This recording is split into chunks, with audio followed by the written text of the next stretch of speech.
all means, take your time and give it to us raw. That sounds wrong. But. And it's really nice to be a part. I watch quite often. And so it's really nice to be a part of this. Um, uh, I come probably from a different spectrum. I am quite older than all of you. And I was with my ex-husband for 24 years. We got divorced at 22 years of marriage. And after the divorce was over, I realized that I was not safe to love. And the reason that I say that I was not safe is because there were things about me that I knew that were happening emotionally and mentally prior to my marriage that I reasoned away spiritually, right? So I thought that I could, that the Lord would do some things in my heart so that the marriage would be all right. And so actually, the marriage was more of a cover than it was a covenant. And so it became this place where I could hide, so I thought, the things that I really needed to work on prior to the marriage. And so, the first probably maybe 5 to 10 years of our marriage was pretty good. But come year 11 and going forward, we started to have some problems because the emotional things that were going on with me started to show up. And usually they show up in crisis, right? So when money got tight or when, uh, I thought he wasn't doing right. I thought he was not hearing me.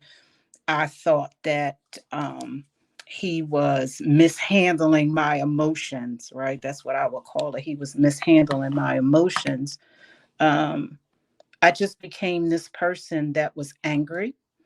I was like Dahlia, I would rage. And there was no middle ground with me. It was either good or real good, or it was really bad. And I just turned into this kind of wife that emasculated my husband with his word, with my words. Things would happen with us, and I'd call my sister-in-law on the phone and I'd talk about him like he was nothing and nobody. And I came to understand that while there were some things that he did, right, because it takes two people to be married, and no one comes into the marriage perfect. What I did understand is that I didn't want to own the things that I was doing because it was easier to say that if you didn't do this, I would not have done that. And it just became this real, come on, Sean, wave at me. Yo, you, Right? Andrea, I That's got a tear in my eye that's ready, like a thug tear right there. You're preaching a word. I'm sorry to interrupt you, that's but go okay. ahead. And so it just became this cycle of this going back and forth. And when I thought I was doing the right things and I thought we were in a good place, then all of a sudden something would happen to change that. And then we just kind of went with this tug and pull and tug and pull. And believe it or not, it went on for quite a long time. Eventually, my mom got ill. She came to live with us. She was with us for 3 years. She passed away. And after my mom passed away, everything just fell apart because I became so consumed with everything else than him. And he said it. He said to me that he didn't feel needed. Now, this came after, let me just give a little bit of background. So after my mom passed away in 2011, during the time that she was with us and I was caregiving giving for her, I had stopped working. Um, and basically he was the provider for the home, but I had always worked through our marriage. This was probably the first time that I had never worked. And so, we were doing a lot and, financially it started to take a tug and, and emotionally too, because it was really hard to watch her be this vibrant person and then just to start to decline. And I just felt like at some point in time, he kind of fell out of it, because at first we were doing it together, but at some point in time, he just kind of like fell off. And I didn't understand why. And then eventually what happened is after my mom passed away, he started to talk to a coworker. And I've heard you talk about it, Kojo, about how coworkers are dangerous, and they are. When you're in a vulnerable space, the coworker seems like the only person that gets it, right? They're the one that understands everything. They feel you, all of that. So he started to begin to have conversations with this coworker. And from what I know, what I come to find out, I don't think anything ever physically happened with them, but there was something emotional that happened with them. And so eventually we got to this place where, I caught them talking a couple times, and, I had a womanly conversation with her and told her, stop calling my husband. And that did cease. And so one night we're having this conversation, and I asked him, I said, what was it? What was it? And it's a very hard conversation for a woman to have. When you ask your man, what was it about this person that drew him away from you? And so I asked him the question, and he said, because she needed me. And when he said, because she needed me, that thing just broke my heart. Now, I asked the question and I wanted an honest answer, but it broke my heart, because here I was feeling, well, I needed you too. I needed you at a very difficult point. And what do you mean she needed you? But what I failed to realize in the marriage was that I hadn't really done a good job of balancing between what was happening with my mom and what was happening with my marriage. Sometimes in marriage, we inadvertently think that our spouse is just supposed to understand and keep moving along. And sometimes that's difficult to do. And I think that you have to learn how to acknowledge when your spouse is at a place when they don't have so much to give. Doesn't mean that they don't love you. Don't mean that they don't think you are a good spouse. But there's just this situation that's happening that they're having a hard time with too. And you and your own thing, or what you're feeling, you can become selfish. And so what happened was the communication broke down with us at that point, and things just started to dissipate. And we had a hard time bringing it back together. We did the counseling at the church. I would get angry at the counseling because I felt like he wouldn't be honest, but I wasn't being honest either, because in the counseling, I covered him, because I wouldn't say to the pastor really what he was doing. I just wanted it to be fixed, so I could feel better. But I covered him, and I didn't really say things that were happening. So that didn't help at all. And so eventually it just got to a point where um, it, we couldn't do it. We couldn't communicate anymore. And I stayed in for as long as I thought it was going to work. And I did the Christian thing. I prayed and fasted and read my word and said, God, what's going to happen here? And it took me a long time to get to the thought process that of divorce. Because I wanted it to work. I didn't want to feel like a failure.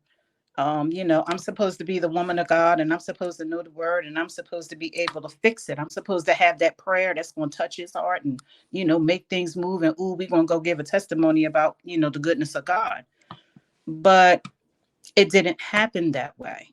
I felt like I think is her name Elsie, like she said, obligated. I felt obligated at a certain point, because I just didn't want to fail anybody, and in particularly God. Divorce is that thing that they say, God hates divorce. But I started to feel like, well, does God hate that my heart hurts? Does God hate that I'm miserable? Does God hate that I don't feel loved? Does God hate that I'm angry all the time? Does God hate that I'm frustrated all the time? And so we just eventually got to the point where it it just was not working. And so, we started to go into these different areas. And during the midst of this time now, when we're going to these different areas, I started doing some self-reflecting and some work on myself. And so I started writing this book called Restored Such a Woman. And I thought it was a journal. I thought it was going to be like this little journal thing. And I'm going to, talk to women about how to be encouraged. And it really just became a journal for myself. I talked about, how I had been molested from 11 to 13, which affected the intimacy in my marriage, which I didn't know that it would, but it did. And I started to write that book, and it just really started to help me understand who I was and what was happening with me. And as I started writing that book, I started to change. And so now, as I'm starting to change, and I'm saying, okay, I can do different. I can communicate better. I can talk to you better. I can do things better. But then it also started to create this thing in me where I wanted to do other things. I wanted to keep writing. I wanted to become a speaker. I just wanted to start doing all of these things. And now he's feeling like, oh, she's better. But he still wanted to do church on Sunday, this on the weekend, and we go to work every day and we come home and that's it. And that now became not enough for me. And so eventually, he filed for divorce because he saw my changing. And he said to me, I feel like I'm in your way. So I have to say that my prayer was, God, I want you to fix it. However, I know that you hear me when I pray. So either you will fix it or I ask that you release me, because I wasn't going to file. I'm going to be very honest with you. I wasn't going to file. And I said, God, either you will fix it or you will release me. And when he came to me with the divorce papers, I received that as being released. And I signed them and I moved on. Here I am now. I got divorced in 2016 and it is now 2023. I learned how to communicate. I learned how to understand me. I came to understand that healing is a real thing. It's not a magic pill, but what it does help you to do, it helps you to objectively and maturely examine your own self, right? I learned how to separate rejection from um, constructive criticism, because I dealt with rejection a lot. And so everything I heard was through that filter. So in the healing, I learned how to change the filter. I learned how to not hear things through being hurt, through being angry, through being enraged. Because when you're in those spaces and all of those emotions are working, you're hearing things that people are not saying. And so it for me, it's been a journey. It really has. And I've learned a lot of things. Um, I am now engaged to be married again. I have I've been in a relationship for 4 years. And in this 4 years, I've really come to understand how to treat him like a man, how to hear what he says, how to not hear what he says through my emotions, how that if I feel like I'm hearing something through his emotions, that I don't say anything at all. I don't respond. Um, and I've learned how to use like little things. I think it was Sammy was saying a little tricks, right? I'm not going to use the word tricks either, but I'm going to say there are little things that I've learned how to use when we're having conversations and I'm not sure of what he's saying. I'll say things like, let me see if I heard you correctly. And then I'll repeat what he says. So then I know that that's what he said. Or I will say, if he's done something and it really hurt my feelings, I'll say to him, I need to share my heart with you. And I begin to share whatever that is. Or if I didn't get it, I'll say, help me understand. And what I found in doing those things is that when I say those buffers like that, it gives me a couple of minutes to get myself together before he responds, so that I don't respond like in a way where I'm off or I'm really loud or I'm doing too much or I'm saying too much. I heard Elsie say something about submission, and I just wanted to throw this in about submission is that, I don't have a problem with submission. I just didn't know how to operate in it when I was married, but I don't have a problem with it. The only concern that I have in submission and what I feel like is that submission is for a level of relationship, and that level is marriage. As a Christian, that's what I believe. And I think that when people get in trouble with it, they get in trouble with it because they're attempting to deal with it in a level of relationship that it's not designed for. You're not designed as a woman to submit to your boyfriend. You're designed to submit to your husband. Your husband is designed to lead the family first spiritually. So if he is not leading spiritually first, that means that he's leading out of his own heart. And a woman will always be afraid to follow a man who leads out of his own heart because she has to hope that he's doing the right thing. But if you are following a man who is following God, then that means now she puts her faith in him going to God for whatever is going to happen to the family. And now she can follow him and not do it afraid. And there were times in my marriage that I followed my ex-husband afraid. And that fear showed up in me